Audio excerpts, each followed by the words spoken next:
Hello, fam. Don't spill the tea, spill the truth. Welcome to another episode. I'm your host, Walt J, joined by co hosts Melody and Cara. Today, we are going to unpack a high pain, distorted perception and why rejection isn't always real. Therefore, our topic is hurt ears, hear rejection. That's an interesting topic that you picked, Cara. Actually, I had to give credit to men because when we was in New Orleans when we filmed, we was talking about it as we were walking, so I give her credit. But I do want to chime into it and go into it. I feel like oftentimes it starts from when we're born, right? So we rely on our caregivers to give us this kind of emotional availability and feeling like if they don't give it to us, that's when we enter in concept of rejection. And then it shapes us into who we are today, where it affects our love, which is relationship, career, and also just life in general, as molding us as we hear rejection. What do you have? Well, I kind of like that good topic because it's a topic that can show off emotional triggers. Also, it's a topic that can impact relationships, and sometimes it allows a person to have a grown up conversation to show growth. So I did see all the diversity in that concept, in that topic. I agree with that. Piggybacking off of the actual topic, hurt ears hear rejection when love is trying to speak. Normally, that's when others hear rejection because they don't want to hear, they're not ready to accept the truth. So they become offended to the truth because a mirror is normally held in front of them and they now feel seen when that may be a subject or a area where they may not feel the most confident in, or it exposes insecurities. Okay, I like that. I think I want to add a question to that. Okay. Based off what you just said, how often do we fill in the blanks when communication is unclear? That's a good question. I would say that could go as up and down because I guess it would depend on who you're in communication with. Some people, they have the capacity to actually talk things out, and then you have some who may lack in the emotional maturity department. So we may not be able to fill the gaps because normally those conversations are more testy. They tend to be more defensive or more combative.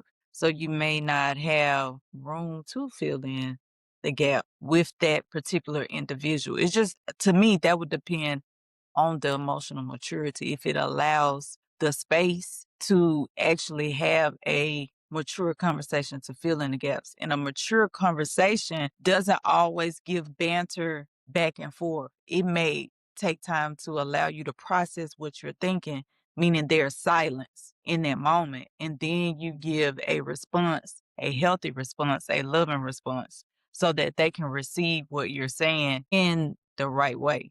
So Well, I do see. Sorry, go ahead. go ahead. Well, I remember, I just want to recall when you just said silence. That is what I consider like an emotional trigger. Silence, delayed response, tone changes. Like you said, emotional silence is one of those emotional triggers. And it really will depends on the person who you talking to. That's like one of the things because, sometimes I can be guilty of that. Sometimes, I might be silenced on something like that because I'm probably trying, like you said, trying to process it in from the person who I'm talking to, rather. So that's a great point right there. But I'm gonna go a little bit deeper though. Like as I stated from the beginning, right? We create our rejection, our emotions through our parents, right? Because those are the first people we are introduced to. So oftentimes we go through survival or out of love, right? But the minute they tell you no, or they don't do what you want them to do, you feel rejected. So that shaped us into the individual we are today as young adult to adult, right? So our mindset is thinking about that when we introduce or interact or be a relationship. I can say for me, and I'm just gonna say it. I know mother and daughter have always been a tail situation between mothers and daughters. So for me personally, right? My Mm-hmm. mom, who I love, but we have a hard time dealing in the way she communicates and how I felt rejected as a child, how I felt like she wasn't there or she couldn't communicate, or I felt like she put people before me. So that's my sign of rejection from a woman's standpoint. As far as my dad, I didn't see everything, but my dad was visible and my dad showed me love. So I know from a man's perspective, that was love. I didn't see too much rejection until he didn't show up for my birthday.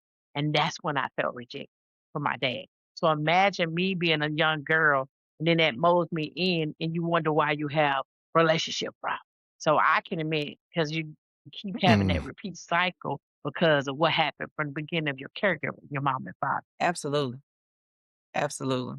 Now, mm, because you say since you spin it in that direction, I experienced rejection early and rejection and also abandonment because my parents didn't raise me. And then mm. the largest, I guess you would say, childhood trauma was when we were taken from our parents. So then you have abandonment issues because they weren't there and you're looking for, as a child, looking for their parent to come in where they normally come in the door to greet you or pick you up, and then they're not there. And then those days prolong and prolong and prolong. And then that's also a huge form of rejection as well. So as Carl said, that does, it shoots forward into your relationship, friendship, and, platonic and romantic relationships as well until you heal those issues. And some people have a hard time healing those issues depending how deep the scar is from that. Exactly what you're saying with that. Yeah. That's deep. Well, I can give. Go ahead, Carl. No, I was saying I was just making a statement that's deep. Yeah. Go Yeah. ahead, what? Yeah, well, since we all talking about when we was growing up with our parents and stuff, I consider like rejection from my mom. When you know how your mom say no, can't do this, and as a child, you gonna always. For me, I always try. My mom kept asking over and over again. Sometimes the same question: can she turn that no to a yes? Right? But then when my dad said no, I just, sometimes you have to let stuff go. He said no, let it go because it comes with consequences after that, and all that stuff. But like you said, because it's like, I consider like when mom told me no, it was like more like an emotional trigger, because I'm going to share this, I was the baby of the family. How you going to tell me no? I'm the baby. Supposed to let me do this, right? And so, but with my dad, it didn't work like that. And plus, I was the baby boy, so when he told me no, it came more so like a teaching moment. You have to learn how to make the adjustment. Once somebody tell you no, you have to grow up from have a grown conversation off of it and stuff. Sometimes when people tell you, well, when he was telling me no, I supposed to adapt after he telling me, okay, I'm gonna deal with it and keep it moving. And that's the same difference with my daughters, so to speak. I can tell the oldest one no, and she might try you later on, but my youngest one, you tell her no, she just move on. She just learn how to adapt to it and stuff. So that was a good example of how you did bring up like the parents and all this stuff, because they are the first person to tell you no, and how you gonna react off of that no. Right. True. Do you think, going back to the parent, and you mentioned your daughter, by you saying no, you said your old one keep trying, and then your young Hmm. one don't too much, you know, care too much because that's what it sounds like. Do you think, like I said in the beginning, it shaped them as they become older or be in relationships, how that affect them, and perceiving it to other relationships, whether it's loving or platonic. Well, I do see what you're saying as far as like relationship wise. I just think like the youngest one, when I tell her no, you know, I guess it depends on the magnitude of what I'm saying no to.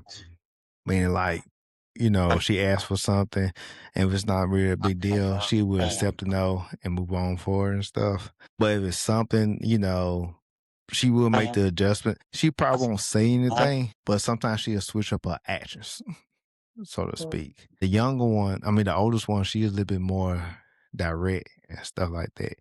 She'll ask you why, because, well, as she got older, she already considered herself an adult now, and she's 21. Okay.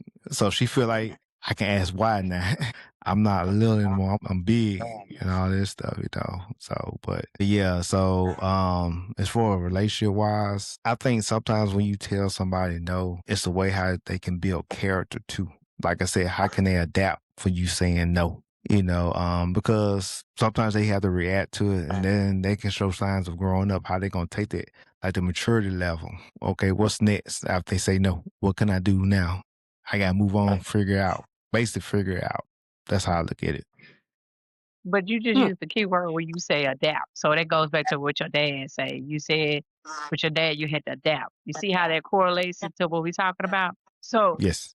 it just made me think of how much our parents are influencing our life as we, grow up or we have kids. You know what I'm saying? But we need to like normalize and working and dealing with the rejection that we got from our parents so we won't bring it on to the next generation. Because for Mm, me, when my mom be upset or my dad be upset, they felt like that's yelling. And to me, that leads to emotional rejection where I get silent. Your voice get carried, I'm gonna be quiet. You know what I'm saying? And then it also plays mhm, into, let's be honest, most men date people similar to their mom. Vice versa. Women date similar to their dad. And so we have mm, to be careful in how we approach our next generation, which is our children, and how they'll be affected for, to their kids mm. or whoever their partner dates. You get what I'm saying? So yeah, Basically, what you're saying, you got to pay attention to the cycle. exactly. Absolutely. We wanna break Yeah, cycles over here.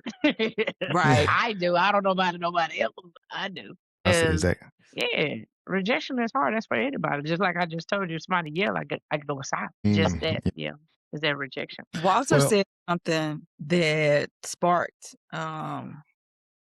a question or a aha moment. He mentioned that he was the baby. So mm, he expected to get a yes. And me, I'm the eldest child. I expected to get a no. I So like. Ooh. it differs depending on what placement you are in the children.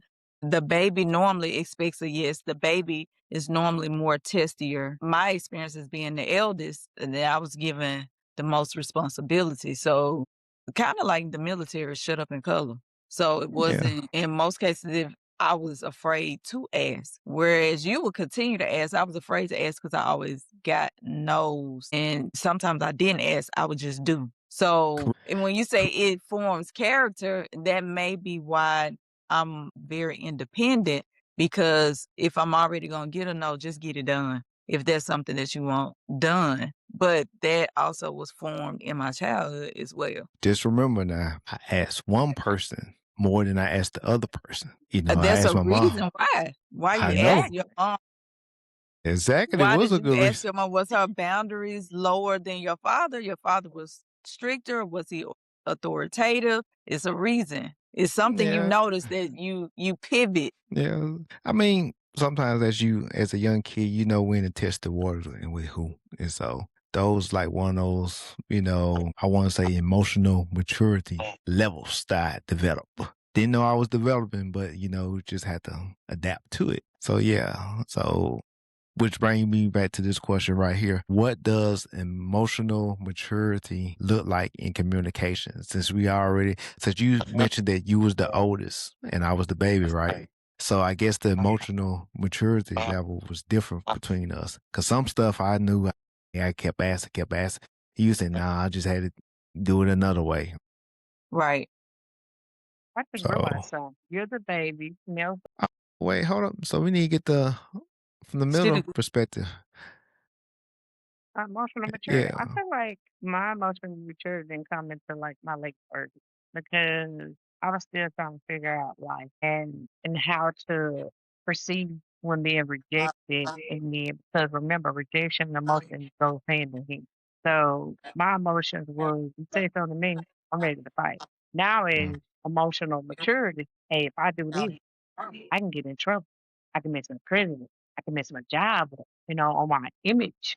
That's where that comes to play with that part. Then with the relationship part, I was still fighting myself. Until now, I feel like going to therapy. I've been going to therapy for a year. I always been a blunt person, but I'm more tailored in how I respond. Like now, I process things instead of just voicing my things. So that's the difference. I say from the middle child and just life in general for me. Okay, okay, okay. I see that. I see that.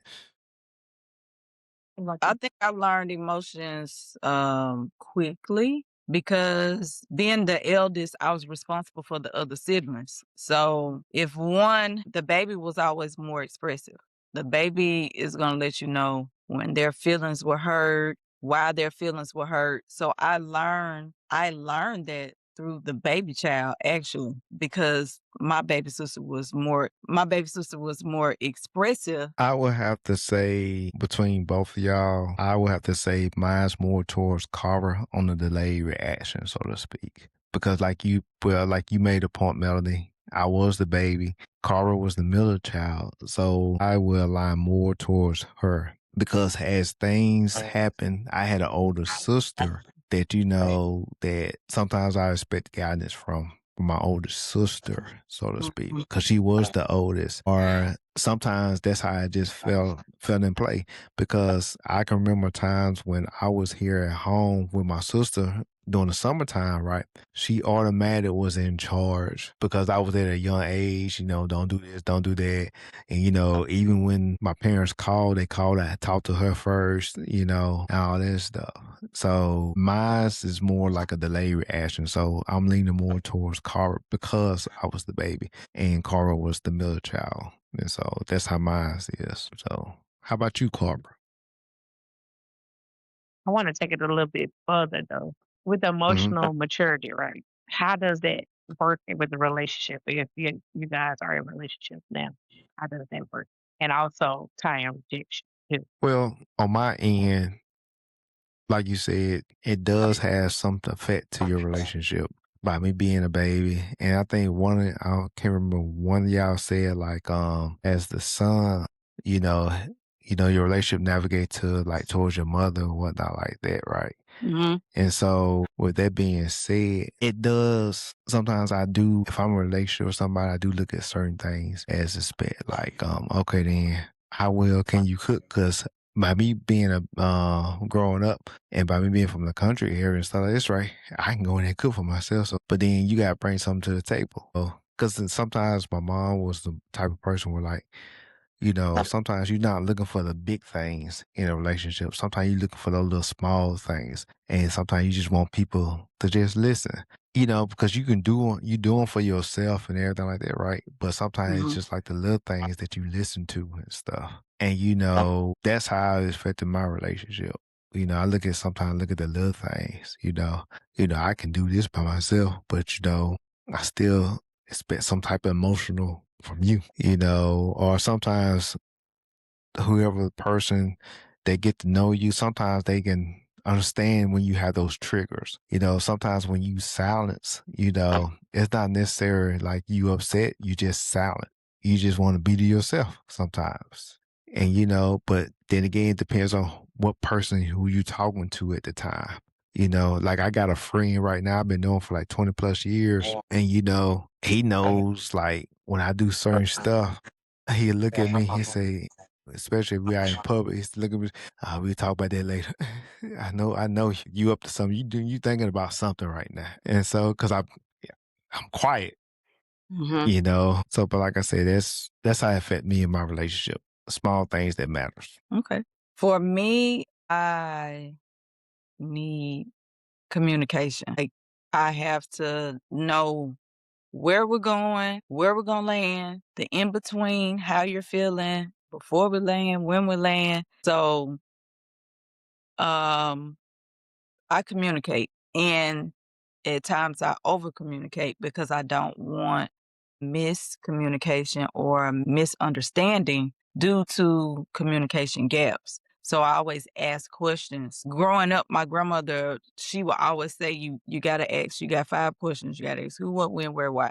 So if you ask, you're always in the know of. So I wanna know how you're feeling. I wanna know this week, if there anything that we could have done better. I'm a communicator, so I like to talk. I love deep conversations. So my person and I, we talk. We talk about our feelings. We talk about our triggers. So that we'll know if we're in a certain situation or if we're out together. If one is triggered, then the other one gets to come in and protect, or if that trigger causes a negative emotion. And then we talk about emotions, and we talk about how certain things affect us too. And we have deep conversations, especially about childhood trauma, relationship with parents, relationship with siblings, because all of those things affect you being in a relationship as well. Because when you're in a relationship, both families come along with their relationship, and you have to know how to navigate both sides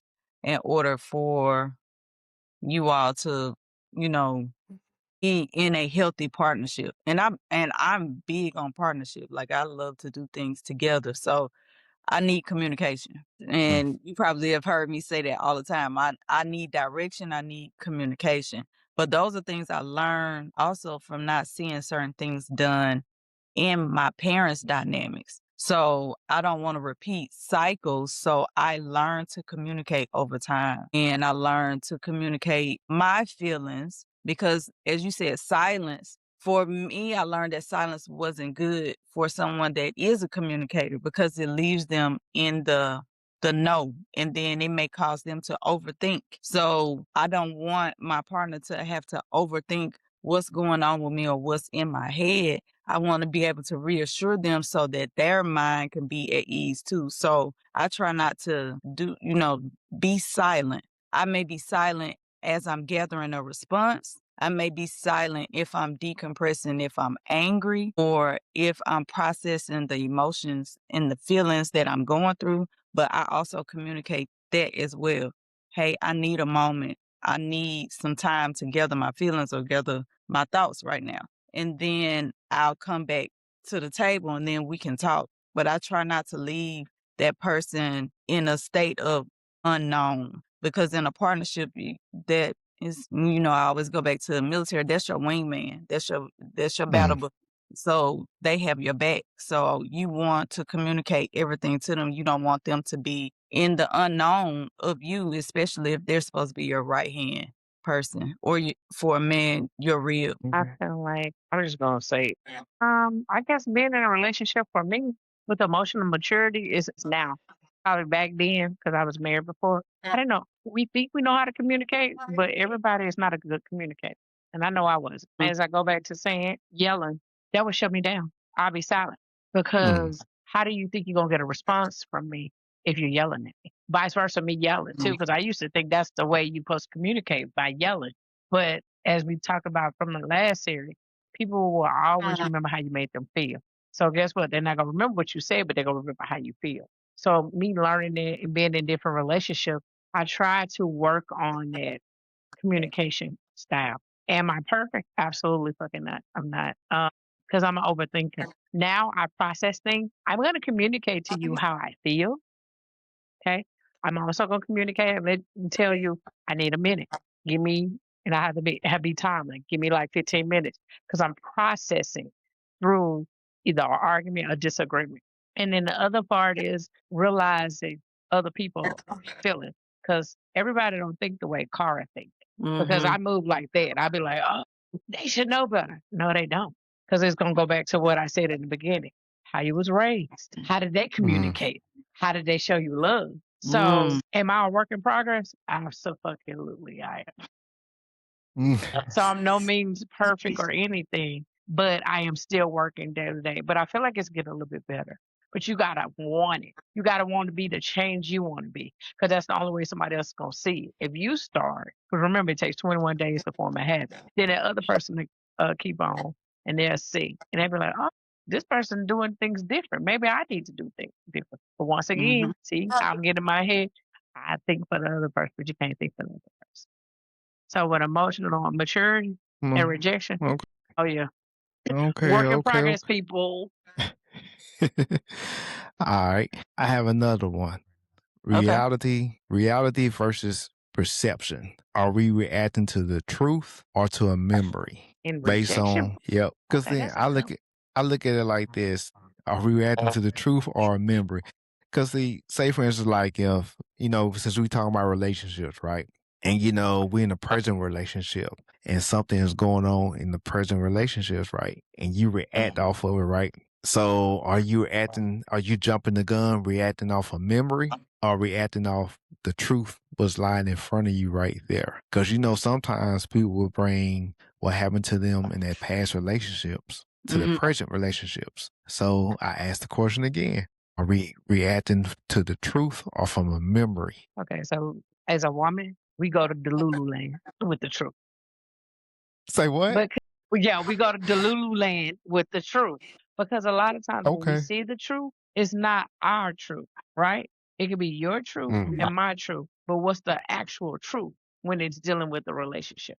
Now, me, I'm gonna this is how my mind thinks. I'm gonna be looking for the truth, okay? But the memory, if it's a bad memory, It's that's gonna gonna trump the trigger. truth. And guess what? It's gonna trigger, like you just said. Emotional trigger. Bingo. Yep, Yeah. emotional trigger. Yep. So okay then. I Mel, can what you got? It can be Truth both. or It memory? it honestly could be a little bit of both. Because sometimes a response can be off a trigger, and then until you realize you were triggered and you reacted from that trigger. And sometimes your response can be so automatic because of that trigger. Let's be real, some things that we have experienced traumatic, we have placed it in the back of our minds. And someone can instantly say something that brings something back that you thought that you had dealt with, healed from, and it still stings. So that's why I say it could be both. It just depends on what the situation is, what the trigger is, and how you respond. And then the trigger could be to a deep wound. So that is not all the way healed. Because let's be real, humans, some wounds we don't like really heal all the way from. So those things, even though you may be in a better space, you can still be triggered from that. So I would say both for me. think mine would be more so to a memory because, like you said, it can open up. You might be in a present wound, and it might not even go. It's probably not even going to go that way. But because I have experienced it in the past, it's going to trigger me emotionally, and I get silenced instead of wait to see how it unravels. Which I'm not saying is a good thing because, like you said, things might be totally different. So sometimes my emotional trigger will cause me to assume things that's not even probably not gonna even happen. So those one of the things I have to, switch off. Cause that's when your mind, you know, be racing all these other thoughts in your head. And actually by the time you think about all this other stuff happening, it really happened. It don't even happen like you thought about it. So now you have to reset yourself. But you getting all upset because it's based on a memory and stuff. So I'm guilty of that part right there.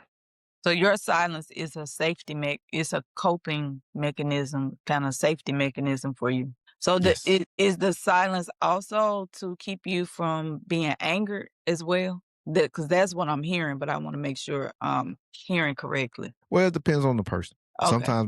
Sometimes my silence might be like, sometimes you probably don't want me to be silent because if I'm telling you what I'm thinking about, that's a good thing. But when I start being silent, that's not it's sort of building up.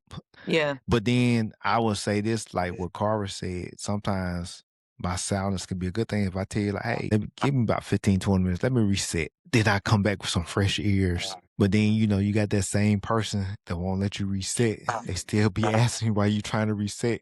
So you can't never reset.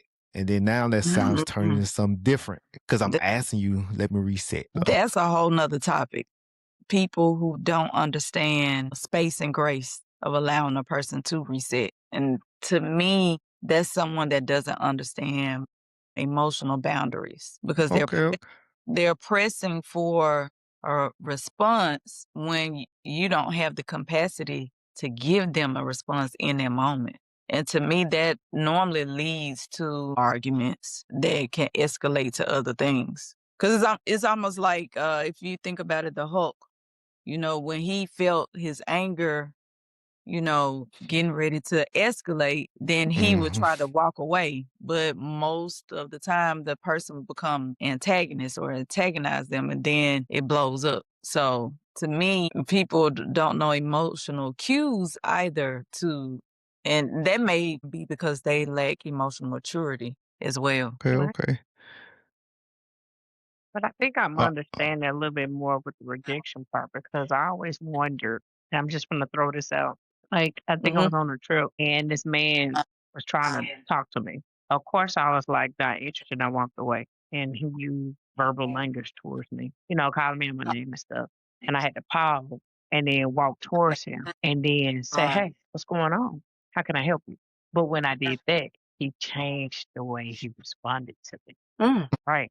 For the lack of attention. But it goes back to now me thinking, he just wanted some attention. So are we going into the emotional immaturity with that part? Because that's what it makes me think of. But then it also landed how women reject men and how they feel in the instant when a woman's like, no, I'm not interested.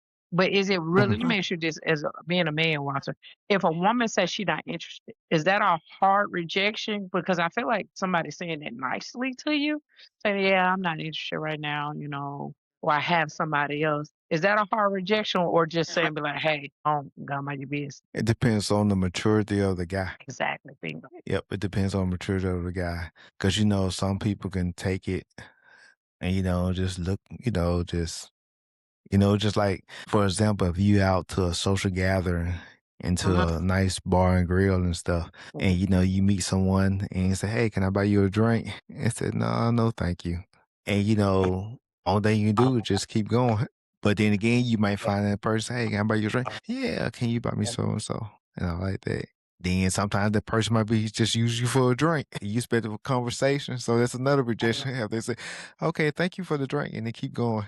There's like a Well, little joke there. I was gonna say, did they really use you? Because you offered. Oh, That part. is it not the thought that if you offer something that they receive it and that is it, that is all? Because an offer does not mean it's an extension to something else either. Because you Yeah. only offered a drink. Nah, You didn't say, nah, come on. can I buy you a drink and get your number? You gotta Yeah.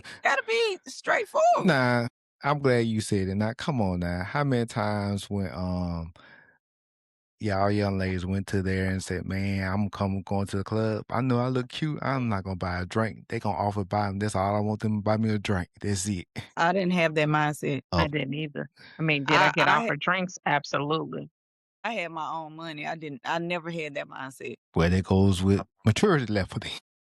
But why do people always think there's something in return? If you offer, you're offering something, right? So why do you look hmm for something in return? If you offer, I'm not. you looking at some return too, to me. No, when I offer somebody a drink, I'm Mhm. like this, like Melanie said, hey, I'm offering a drink. Then I want to sit down, have a conversation, all this stuff like that's right. But So, but it depends on like the mature level. Now back when I was doing something like that, I approach a way like, hey, I want to offer you a drink. Maybe sit down and converse with each other and stuff like this, right? And that was the opportunity to say, nah, I'm good and stuff like this, right? But you said rejection. I was good, I dealt with it. But then, I did see some guys and said like they go offer a young lady a drink. She said no.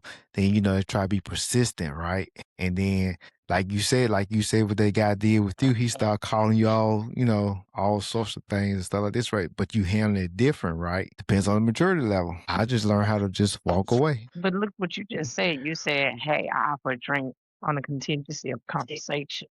I'd rather have Yeah. you say that from the beginning than say, "Hey, let me just buy you a drink," knowing that you're looking for something. Speak your mind, Absolutely. because I can't read your mind. Yep. And I did. And that's the reason why I did put it like that. I Kudos don't to want to you. just stop there. Yeah. I don't want to just stop there at the drink, because, like you said, well, I'll offer you a drink. You say, sure. They get the drink, they get up and go. I say, hold up, well, I want to offer you a drink. Hey, let's sit down and talk for a little while, There you go. so that's a difference. Yeah. It's all communication. I mean, if you offer a drink and once you extend a drink, like, hey, I would like to have a conversation with you. Are you open for a conversation? That's either yes or no. The drink does not mean that because they accept it, that they're gonna give you conversation because they could have came in in the intent to head in a different direction. They probably came in just to dance and not to even be bothered. They're just winding down, letting their hair down. I think people have to consider all things, all dynamics of why a person may even step out or go out. But rejection is one of those things that is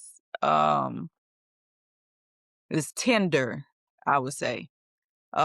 And that's male and female, because we're not, I don't, let's put this out there. It's not just men who have a problem with dealing with rejection. Women have a problem with dealing with rejection too. And again, as Cara said, it does go back to how that person was raised. If they're used to getting their way and getting what they want. I have run into a lot of women and men who said, I'm used to getting what I want. So when they hear a Mm. no, they feel offended because they were given a no. But in the real world, you can't have everything that you want, and that's including Mm. people.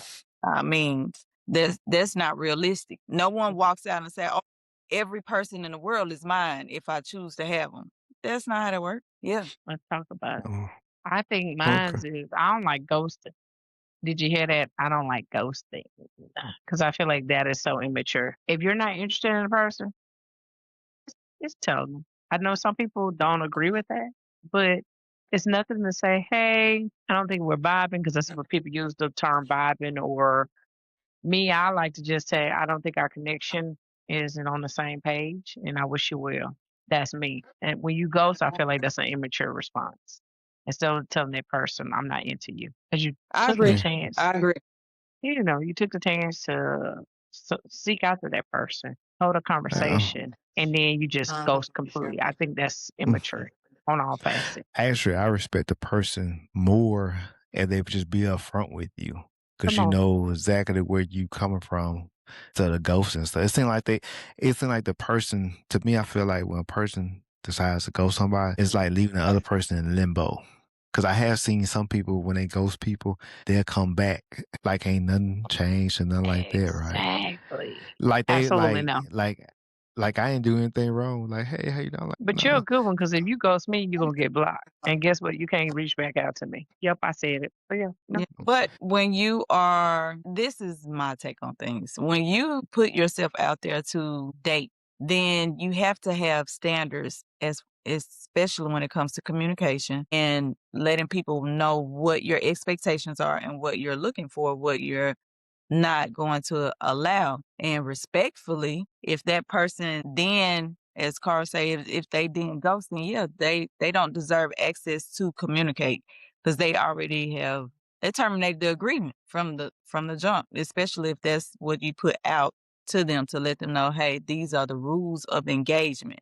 But a lot of people do not make clear rules of engagement in ships. And I'm going to say ships, that's all relationships, platonic and romantic. And it could be familial too. Like the rules of engagements is murky. It's like murky water. You don't know what you're dealing with. And then when you put rules in of engagement, some people don't Mm. like it. Some people don't, let's be real. It's a lot of people that don't like rules. They feel like Mm. they can cross your boundaries. Rules are Because too Mm. again, broken. they right. Because again, you got some people say I'm used to getting what I want, how I want it. So you gave Mm. me these rules. I'm not abiding by your rules. I do what I want to do. And we have adults, a Mm. lot of adults. This is not just young adults. We have up in age adults, and we're all in our 40s. We have adults that act like that now. Talk about it. Okay. But I think that goes back too with, again, upbringing, not getting enough no's, because there are a healthy amount of no's and there are a healthy amount of yes. So when you don't give a child a healthy amount of no's and yes, then we get baby tyrants. So let me sum this up. Ask this question right here, based on the topic. So, what does hurt ears actually mean in real life? Based on everything we discussed, I'm gonna let you go first on this one, Cara. Ooh, you can come to me first. Hurt ears, here's rejection. Hurt ears. I think hurt is not accepting. That's what that means. Not accepting. Because think about what we just said. You hear what you want to hear. but we can't accept it because it hurt us. And that's a form of rejection. So I would say work on yourself, continue to learn yourself. And sometimes rejection are for your protection. Absolutely. Yeah, I would like to agree. Like you said, don't want to accept it. Also, you have to realize that you don't want to accept it, but don't allow that to trigger other things too that might can harm, like being silenced and all that stuff, which I'm guilty of that. So sometimes you gotta be able to accept it. But like you said maybe before, sometimes you gotta have enough no's, but they become healthy no's in life and stuff. And so, but yeah. And then that can soften the blow up, in my opinion, of hurt ears and stuff. So that's how I look at it. But yeah. Okay. Her ears says a couple things. I lack as Carl said, accepting, receiving what I have already set in my mind to be a yes. And I will not accept anything other than your yes. So then I become offended. And some people can operate in the spirit of offense. And to the point where I think it becomes somewhat delusional when you think that you should receive a yes all the time. It also says to me that with lack of emotional maturity, then I tend to wear a mask that hides my insecurities, and I get offended because I don't want that mask to fall off to show where I'm insecure about. So your no has triggered those insecurities that underlie that I haven't spoke of. And that's where the spirit of offense gets in, and it either allows the person to become testy, as Walter said, test, or come back to get the yes anyway and try the person, and then that doesn't that allows them to kind of cross boundaries or not respect the person boundaries, where a person may feel disrespected or not respected because they give a no, because no is a sentence in itself. It's a complete sentence, just as yes is. But yes makes people feel good. Yes excites their, as they say, the endorphins. It's exciting to have your way. But as Carl said, rejection is protection, because sometimes having a yes may put you in harm's way. It's like too much sugar to teeth. It gives you cavities. I So like just that. because Yeah. it tastes good doesn't mean it's good for you. So, Yes, say on that. You in it right well. well, it was a good topic tonight. I enjoyed bouncing off everyone's thoughts as far as emotional maturity and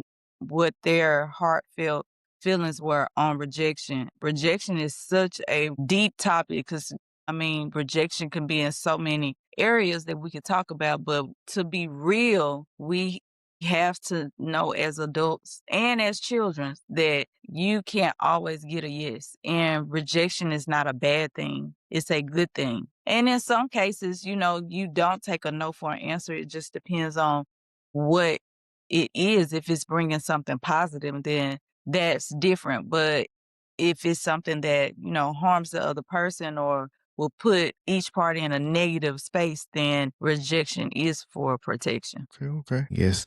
If Cara don't have anything else to say, I'm gonna leave it at that because that was some great final I think thoughts. she ended it for us, because rejection has so many layers. So it was a good True. topic tonight. Yeah, I enjoyed it. All right. I do want to elaborate on you, Melanie. Trying to be like a little wordsmith now. Think about the next topic. People, let me see what you said. You said people who don't understand space and grace. I kind of like that. I like that. Okay. And so I think we open up for the next topic. Miss Wordsmith over there.